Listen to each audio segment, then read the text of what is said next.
My name is Monk Rowe for the Phileas Jazz Archive, and it's a real privilege to have Arturo Sandoval with me this morning. Thank you very much for joining me. My pleasure. Thank you. And I want to congratulate you on your career and your life in music and what you've added to jazz and classical music here in America. Thank you, sir. I appreciate it. Yeah. I'd like to start out with something quite current. I've been watching your Facebook channel for a while, and I took note of a delightful recent song of yours that you put up, and I'll see if I can. It's called Gracias República Dominicana. That's one of them. It's Yeah. Hundreds of them. So I found it really fascinating. For one thing, there's like, I don't know, 6 or 7 or 8 of you on the screen at the same time. Yeah, it's a little application that I've been using. It's very limited, very hard because you cannot punch in, you cannot edit anything, you cannot tune anything. Whatever you do is what it is. If you don't like what you did, you have to rewind and start from scratch again. Well, that kind of makes you a little more aware of what you're playing, doesn't it? It's like, it's a challenge, yes. But there was a moment in that for our listeners, I hope they go and check it out, because you've got like 4 or 5 horn parts going on, and I liked it when you were improvising, because you literally in the other screens were listening to yourself, and you looked happy about it. Yeah, sometimes when I like it, what the other guy did, I smile. If I don't like it, I say, oh. Okay. Which brings me to last night. I was listening to your second trumpet concerto, and Yes, I know that this is maybe not a major part of what you do, but I really enjoyed the piece, and I had a couple of questions about it. First of all, when you decided to write another trumpet concerto, did you decide partly because the first one was successful? I have a question. Where you listen to that? Because I never recorded the second one. I believe it's a YouTube with a young man. You weren't playing it, a young man playing it. Oh, Rowe Simeon, yeah, guy Correct. from. That's Oh, right. yeah, he plays several times all over Yes. you. Yes, but unfortunately, we have everything ready to do a recording here in LA, and then the beginning of the pandemic start, and then everything gets screwed. Yes. Well, did you decide that it was going to be 3 movements when you started it, or is that something that happens along the way? I'm gonna tell you something. The first one I recorded with London Symphony in Abbey Road studio years ago, and the first one I wrote a little piece for one of my books. Is supposed to be like a second movement, like a slow movement of a thing as a sample, and I included in the book. And I was doing a recording of that at home. My wife asked me, "What is that?" And I explained to her, and she said, "Okay, and now start writing the first and the third." I said, "What? Yeah, you have the second already.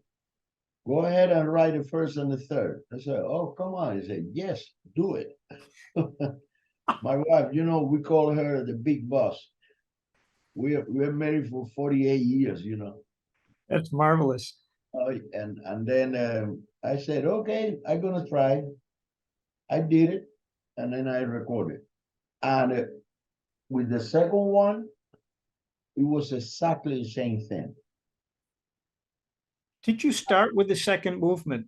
Yes, I wrote a piece and then I recorded here at home, and she said, wow, that sounds like a second movement of a concerto.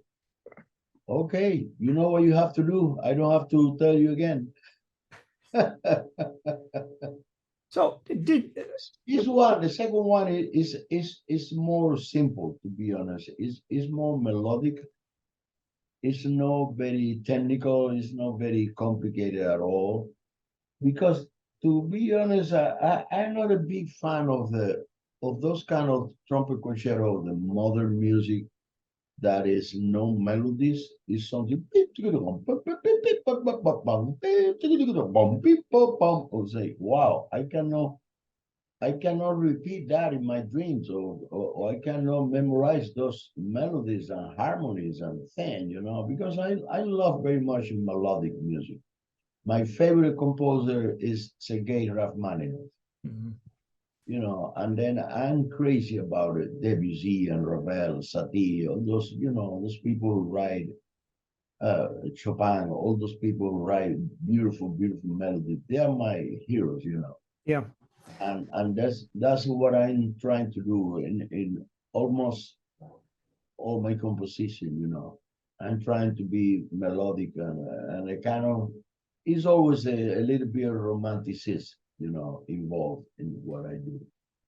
I would totally agree. And it was so melodic, the third movement of this second concerto, that I pulled out some staff paper and I decided to do what I 50 some years ago had to do in music school.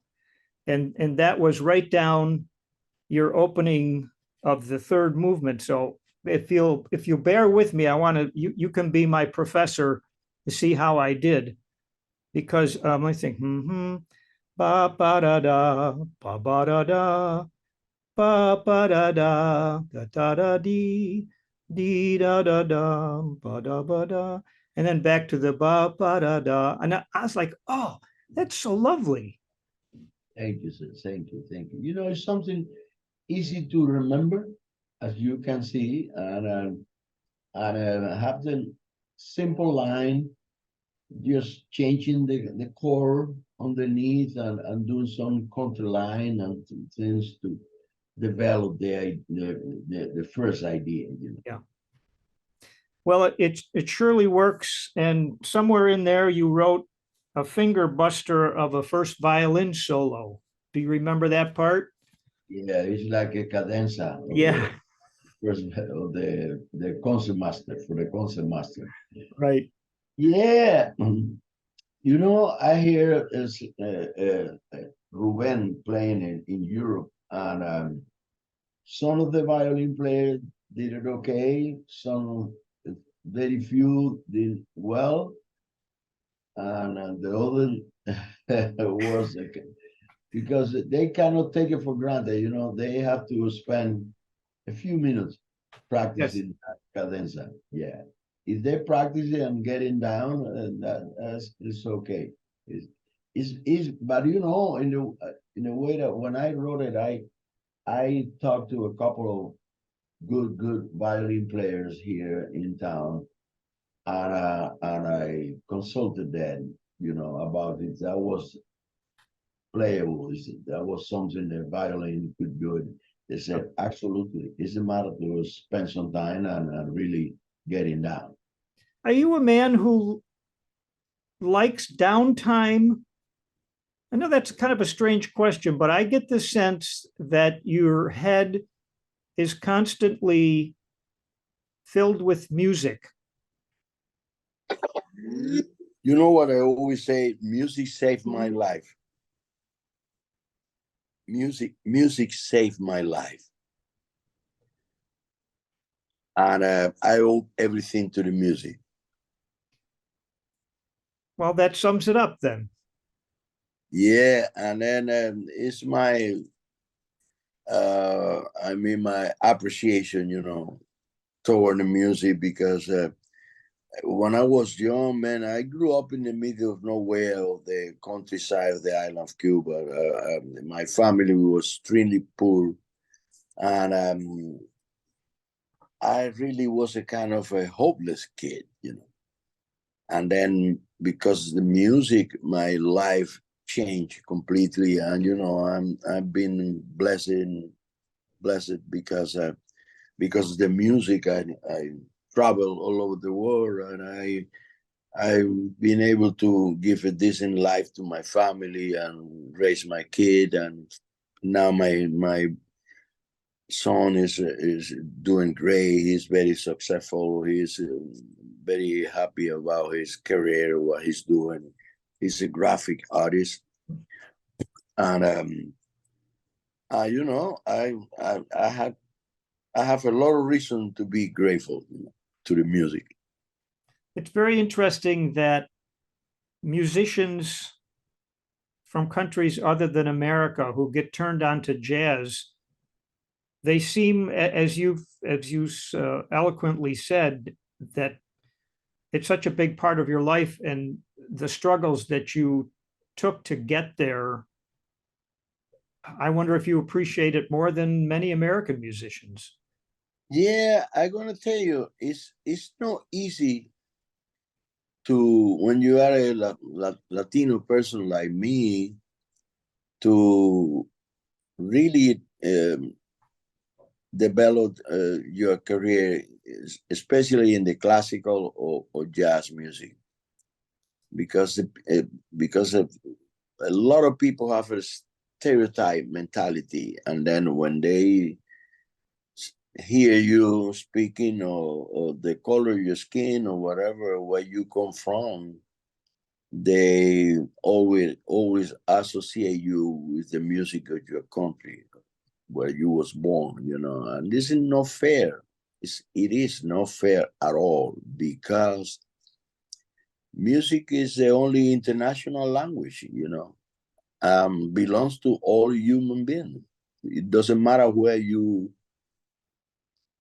was born or grew up, If you embrace the music and you really have a big passion and you develop some skill and some things because your dedication and your discipline, it should be recognized. Mhm. I give you an example. It's funny that I been reading all those magazines specialized in jazz, for example, like Downbeat or Jazz Magazine, all those things. And when they put a list of jazz trumpeters, I never appear in any of those kind of lists.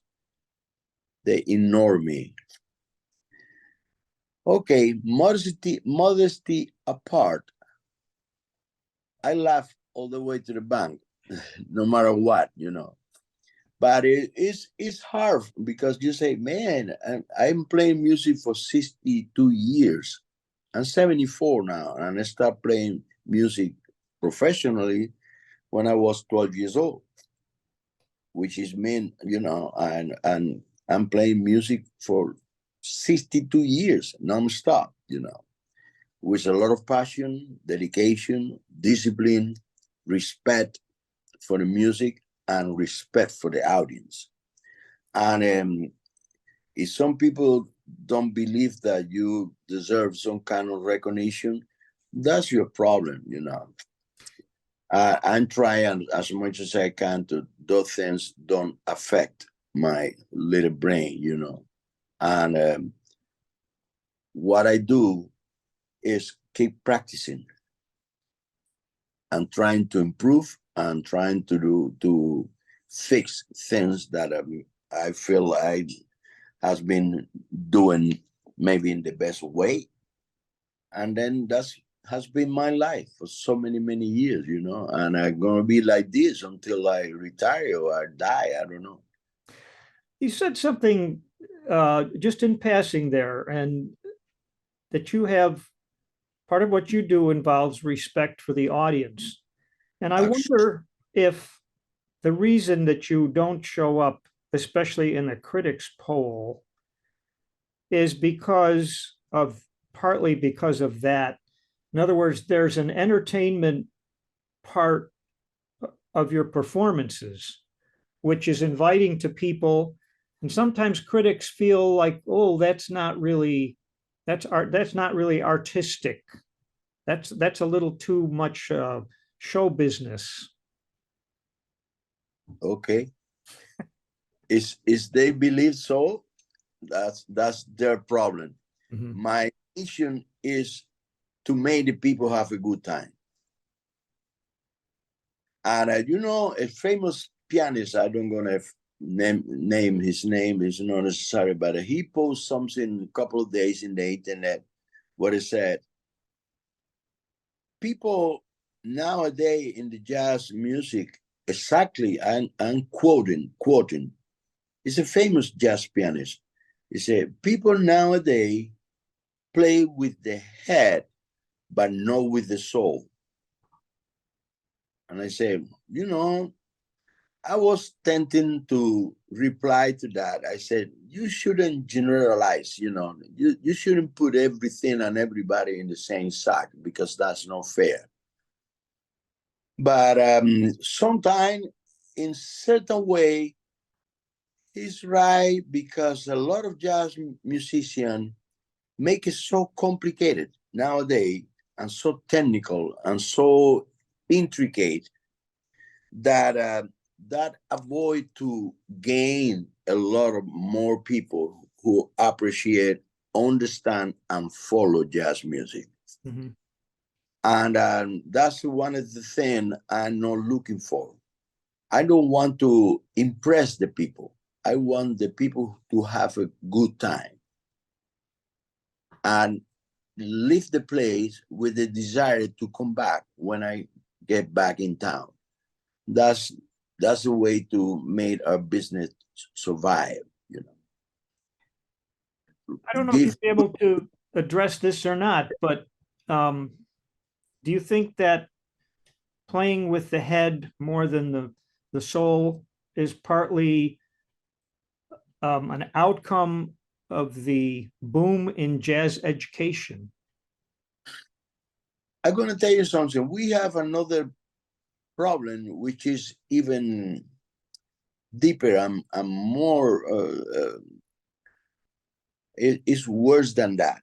I strongly believe that we have a serious problem, especially in the US, with the appreciation and promoting, defending, protecting the immense legacy that we got in our culture about jazz. We don't feel like that kind of appreciation in general term. I'm talking about the radio station, the television, the media in general. We don't have a little bit of support. I'm going to tell you something. I lived in the US for 34 years, and I consider a crime that I never saw 1 minute of jazz on television. I repeat that. I consider that a crime, because if you go to Scandinavia or Japan or anywhere, even in Europe, all over Europe, on Saturday night, to put an example, on Saturday night at 9 p.m., you're going to have a good chance to watch on the main network 2 hours of any of those jazz festivals around the world. I never saw that in the US. And I repeat, that's a crime, because it's our mission, it's our obligation to preserve that immense legacy that jazz music means to the American culture. And I'm going to add something. I strongly believe that jazz music is the most important contribution from the US to the art, to the world. Some people know. Most of the people don't get it. And that's something unacceptable. It's something horrible, horrible, because I always think about what Duke Ellington and Louis Armstrong and Dizzy and all those people, they're looking from the sky. They said, guys, what the heck are you doing with what we left you? Are you protecting this? Are you defending that? Are you promoting? Are you proud of that? Are you? They have that question, and they ask that question to us every day. And what is the reaction of the media? They promote the trashy music, the trash, the word thing, and the influence of the thing that the younger generation is getting about music is not the best one. It's probably the worst. And in terms of the lyrics, for example, nowadays, a lot of songs, they are so full of profanity. They said a bunch of dirty words, and the younger listen to that like that's normal, that's okay, that's a today music. No, that's not today music. That's a trash music. That's something horrible that we should feel shame of that. And I'm still waiting. I hope someday before I die, I see some reaction from the media to educate the people and let them know what the jazz means and how much jazz music is appreciated all over the world, a lot more than the US, in the US. It's a conundrum because you have almost every university in the country now. I don't know if it's because it was an artistic decision, but more than likely it was a financial decision that having a jazz program was something that they decided to do because they could see that there'd be students who would come to their colleges. Yet, as you say, the respect for the music generally has not kept up with that. Yes, and I back up my word, and I strongly believe what I say. Otherwise, I don't say it. And a lot of music in general, programs out of the schools in general has been cut. You know that. And that's another problem, because music, the only thing does is create better human beings and made those brain to function a little more human and more intelligent and more, how can I say it, able to be more compassionate and better quality of person in general. That's the only thing that music does.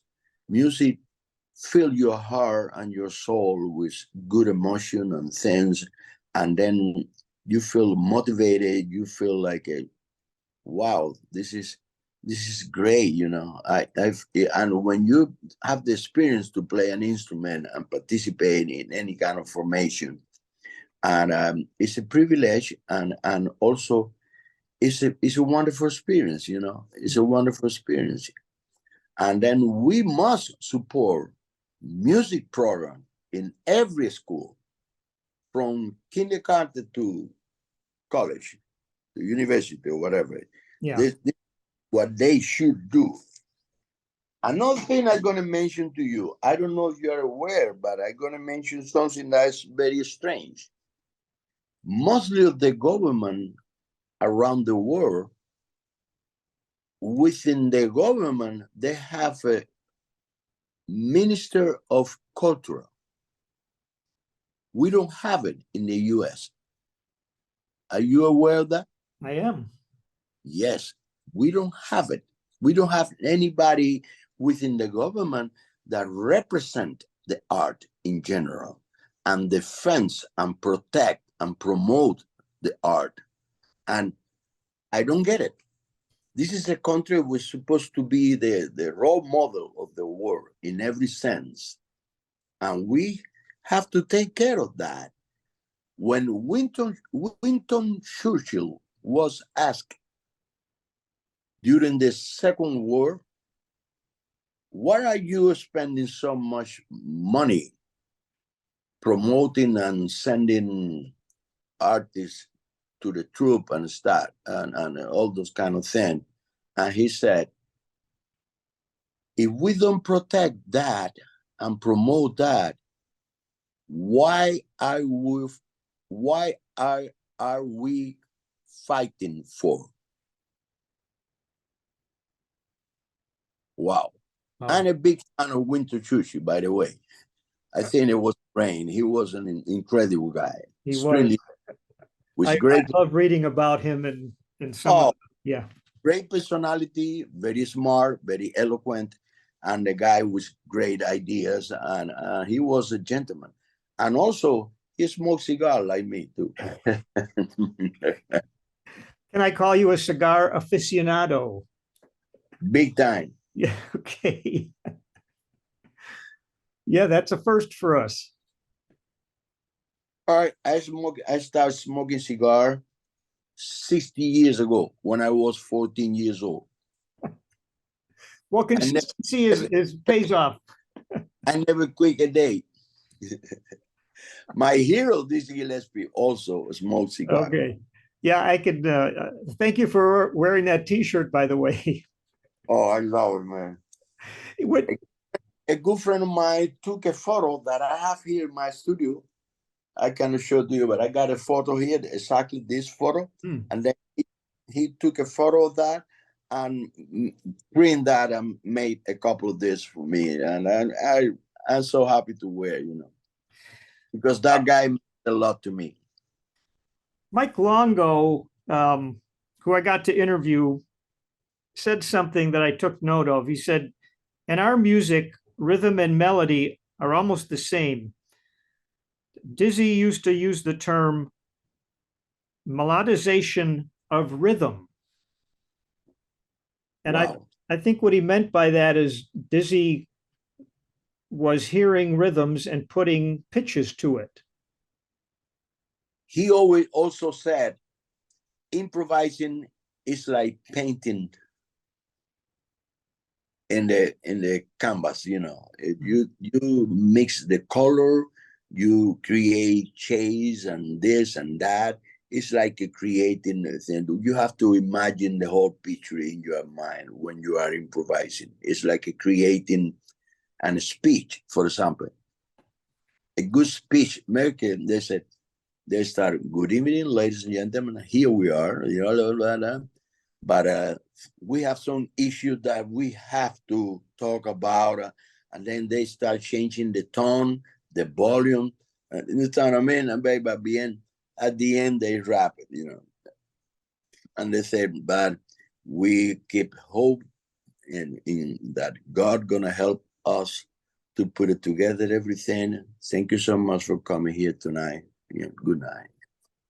It's like, it's an art form.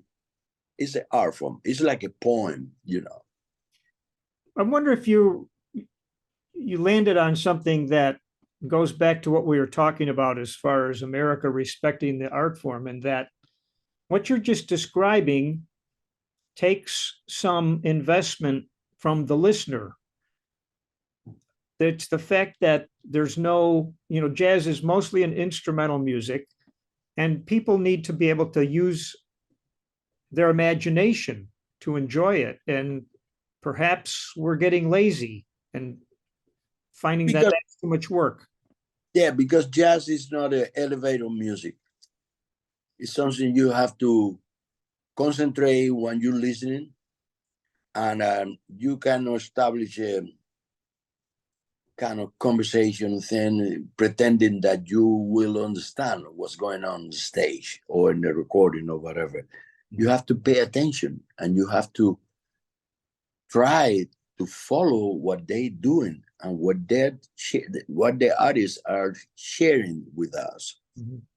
And if you don't do that, yes, it's one more time, it's not elevator music. It's not a background music. It's not something that you put it there when you're having a dinner and forget about it in a very low volume. No, no, that's not jazz music. It's like going to the concert hall and listen to Mozart or Chopin, you know, or Stravinsky.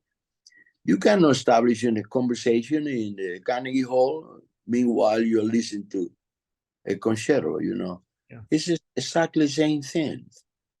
And also, talking about support, the few poor stations that play jazz, they are community radio, very small with a very short antenna, and you know, the reach that they got is very poor and local. As soon as you move a little bit away from the station, you lost the signal. That's another crime, because the trash music got huge antenna, and you can listen all over, and you can listen, you know, very easy everywhere. But it's another thing, you know, they don't spend resources in promoting our beloved music style. Let me ask you about your improvising. I ask this question fairly often. What's going on in your head? We're just talking about the brain and soul. And can you describe what's going on in your head when you're, like, I was watching one of the many recordings or videos of your funky cha-cha, and you're playing these very intense bebop lines and so forth. And I'm wondering what's going on up there. You know, let's rewind 60 years. And I'm going to tell you, I started my village because I grew up in the village in the countryside of the island. I started playing traditional Cuban music with local band. That was the first thing. And then I went to school later on to get a classical training. And I spent 3 years in that school, strictly classical. In that school, that was funny. We weren't allowed to play, talk, or listen to anything but classical music. It was like a military kind of thing. And then already I was playing for a few years, but I never heard any jazz. And then one day, a guy who was a journalist and a writer, he was a journalist, and he talked to me and said, "Hey, you ever hear the jazz music?" And I say, "What is that?" He said, "Come with me, I'm going to play something for you." And he played for me a vinyl, you know, was a compilation of recording from the 40s from Dizzy Gillespie and Charlie Parker. That was the very first thing I ever heard about. I will never forget that moment. It's still in my mind for 60 years or more. I'm sorry, less than 60 years, because I was already like 18, 19 years old, and I never heard any jazz before at all. And that thing impressed me so much that I couldn't speak. You know, I was in awe. You know, saying, "Oh my Lord, what the heck those people are playing? This is what you call jazz?" He said, "Yes, yes. Man, I want to learn that. I don't know how, when, but I want to learn that." And I'm still in that mission after so many years. I still in that mission. And we're never going to reach the end in terms of learning. I believe, you know, it's our mission to keep listening, paying attention, investigating, and keep trying to improve what you do. If you believe that you reach some point already, it's like the famous phrase, sleeping in your laurels, you know. And that's not smart. That's not smart because that means the end of your growing process.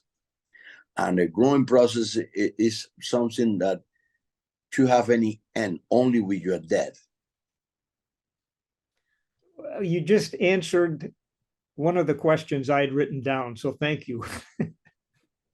Does the fact that you play piano impact your trumpet improvising? Big time, and a great question. That was after I listened to that. Later on, I got in my hands one of those jazz history books. And in one of the chapters of that book, it was a story of Miles Davis came to Dizzy Gillespie, asking him for help to get into the more deeper concept of improvisation and knowledge of the changes and all those things.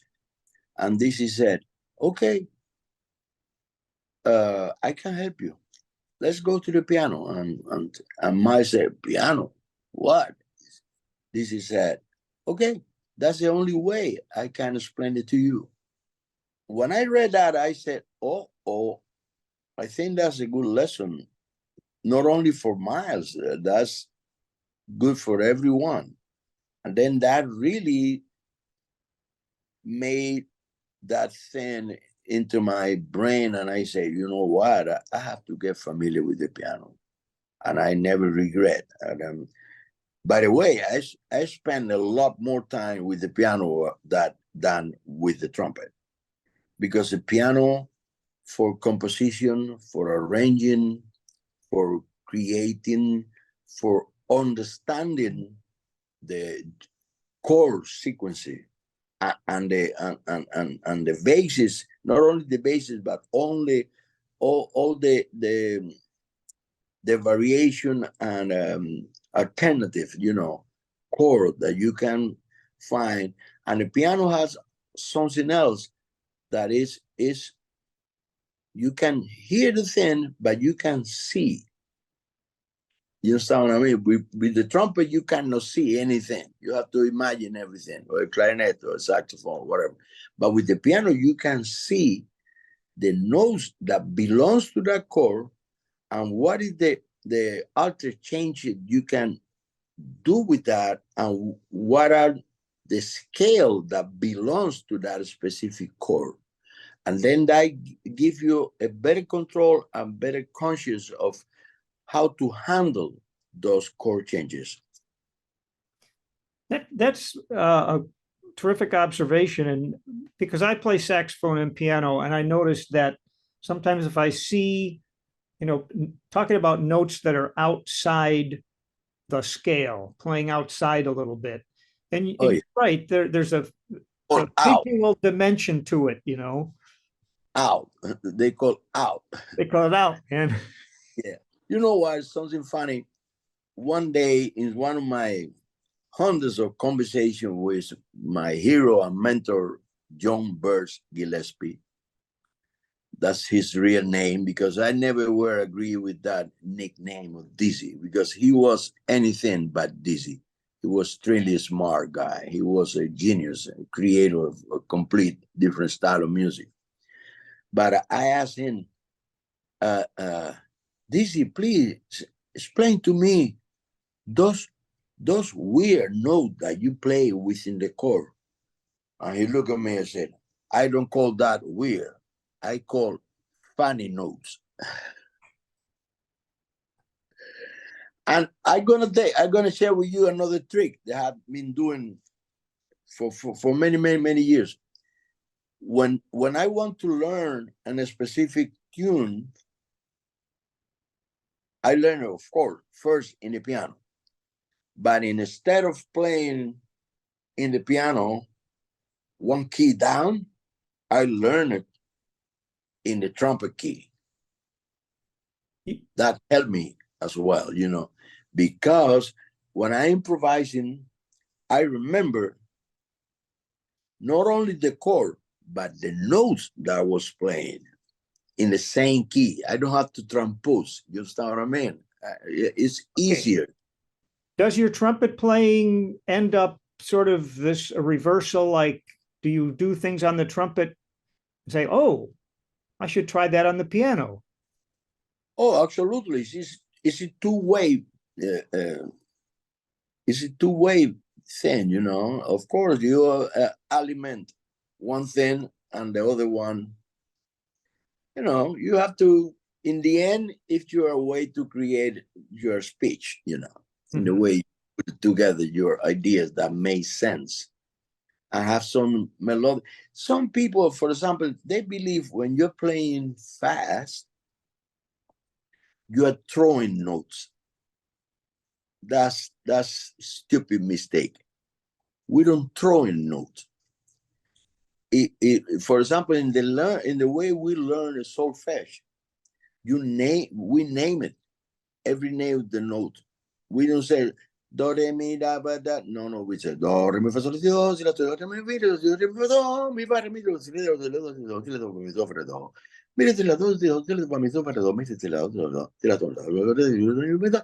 When I playing fast, very fast, some people criticize. Yeah, okay.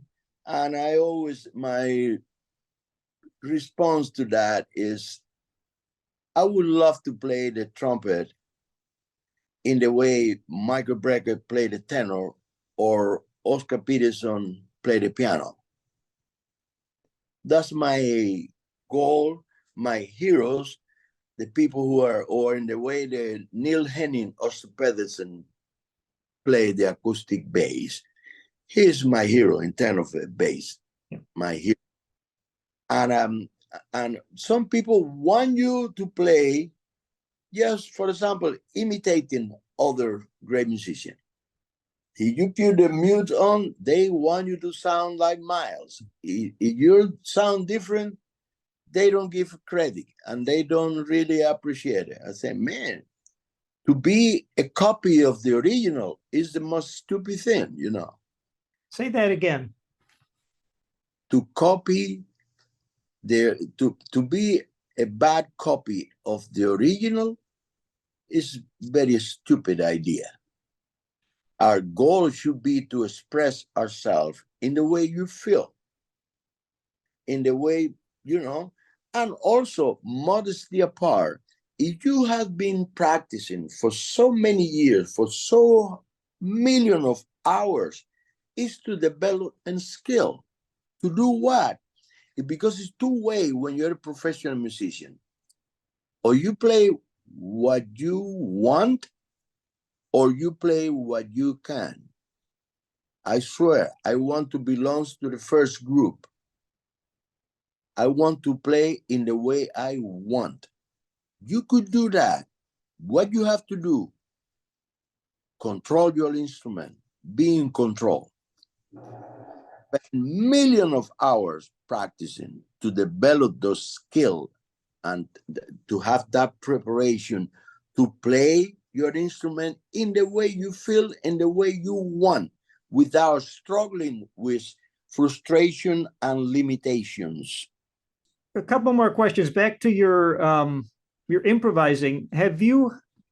I know I've seen transcriptions of your solos, and I wonder if you probably have as well. Are you able to play them if you wanted to after they've been written out?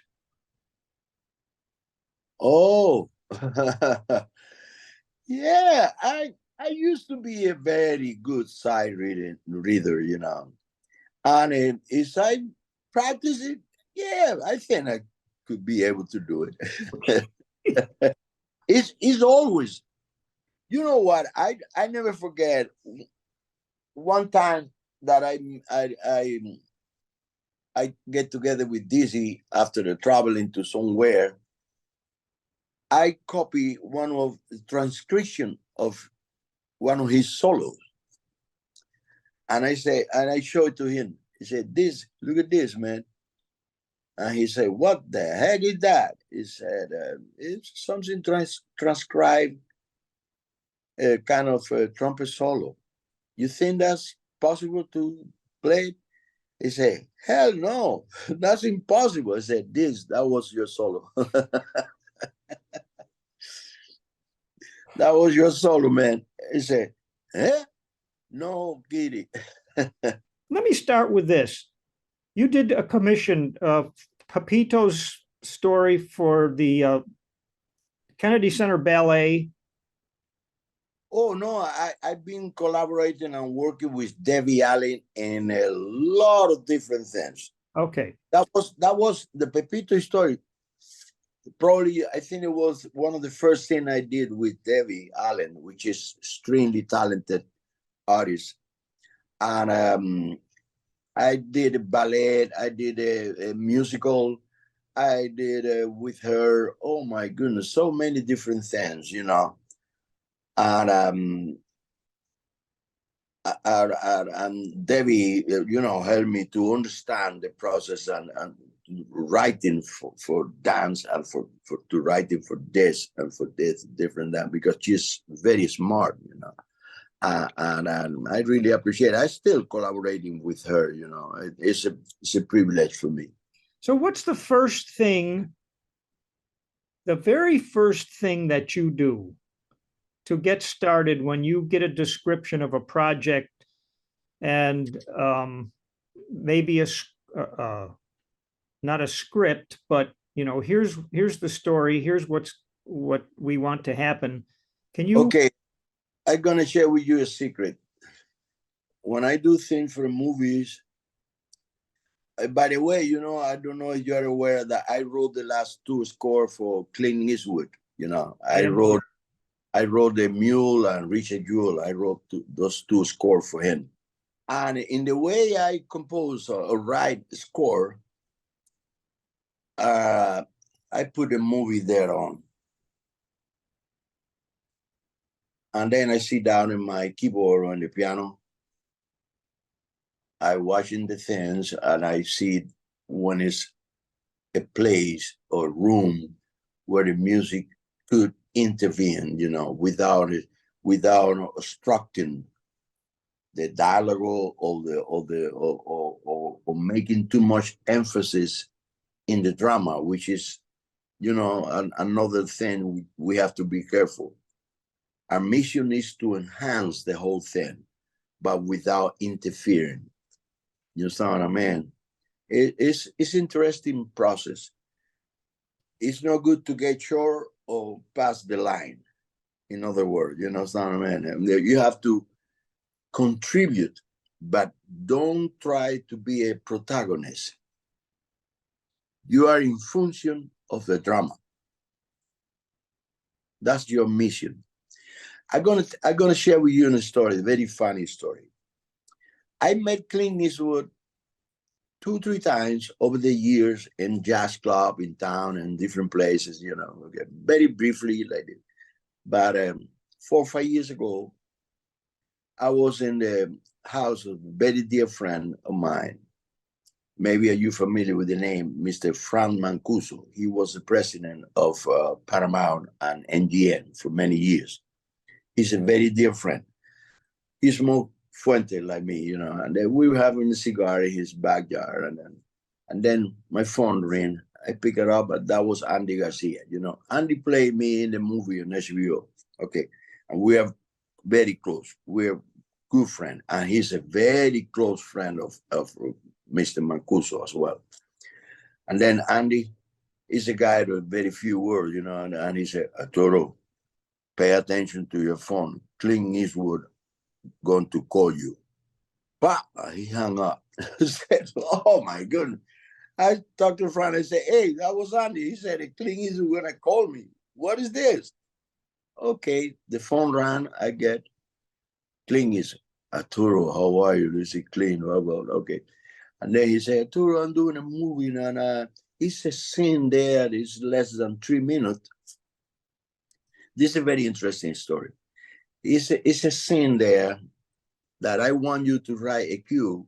It's less than 3 minutes. It's a big party in the swimming pool of the guy, blah, blah, blah.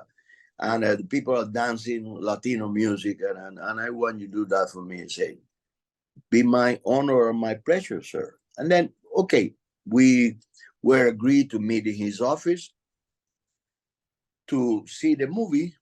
And then I thought about for a minute, and then I brought my keyboard with my speakers and my sound engineer to help me to connect everything. And I thought that Clint gonna show me that specific cue, but no, he played the movie from the top, and I got my keyboard there.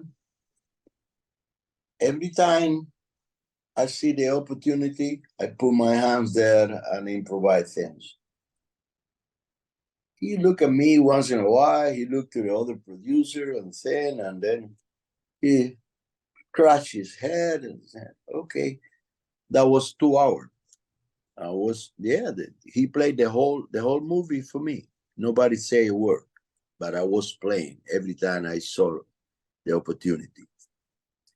When we get to the end, he looked at me and he said, "Arturo, I just changed my mind. I want you to write the whole score." And I said, "Yes." Wow. But you know what? I'm gonna tell you, in general, this is gonna sound a little rough, but it's what I really feel. If some people have some kind of stereotype mentality in terms of jazz music and this and that, also in terms of to pick a composer for a movie, a lot of director and producer have a stereotype mentality. If you are a Latino guy like me, I said, "Hey, yeah, it's a little bit of salsa in the thing. Call Arturo, he could do it." But it's a dramatic thing, or it's something extremely romantic and with a lot of finesse and fine chords and things. They don't thought about a Latino guy. You know what I call that? A kind of discrimination. A sort of discrimination is what it is. And probably Clint didn't thought about me to write the whole score. But when I demonstrate him that I was able to go with the flow and you saw what I mean, and accommodate my ideas in terms of to please the images and the drama, he changed his mind in 2 hours. And he said, "Oh my God, I think, you know what? I was wrong. This guy could do the whole thing." Thank you for sharing that. These producers, film producers, should listen to your second trumpet concerto. That's what I think. And for me, it has been very difficult to have opportunity here in LA. I live in LA for 14 years. The main reason we moved from Florida to LA, it was exactly for that, looking for opportunities to write score, because it's probably my biggest passion within the music, writing score for movies. I love that. I love that more than I can say. And I didn't have enough opportunity in 14 years. I did a few movies, Yeah. Very few. But that's the thing, you know. Some people, you know, they say, "Oh yeah, you need some finesse or something." Okay, look for some guy from France or Germany or Italy, or you understand what I mean? But a Cuban guy, no, excuse me, thank you, no. Well, But it's okay. I still making my living, and I shouldn't complain. I don't want you get a wrong concept of how my soul feel, you know. And I'm extremely grateful. I'm just telling you what I really feel about all those things. But those things, I try my best to don't affect me in general and don't discourage me to keep practicing, learning, improving my thing, you know. thank you. Well, I'll wrap up with two observations. One is that you've come a really long way since you drove Dizzy around in Cuba in 1977 in your little broken down car. Plymouth, 1951. 1951. And secondly, I saw an interview. The fellow asked you, why did you pursue becoming a citizen here? And you succinctly said that you moved here body and soul. And I thought that was about the best way you could have put it. And I want to thank you for your time and sharing your innermost stories today. Thank you so much, sir. It's been my pleasure, and all your questions and your personality and everything, made me feel extremely comfortable and good. Good. Thank you so much, sir. Thank you. Have a wonderful day. Thank you.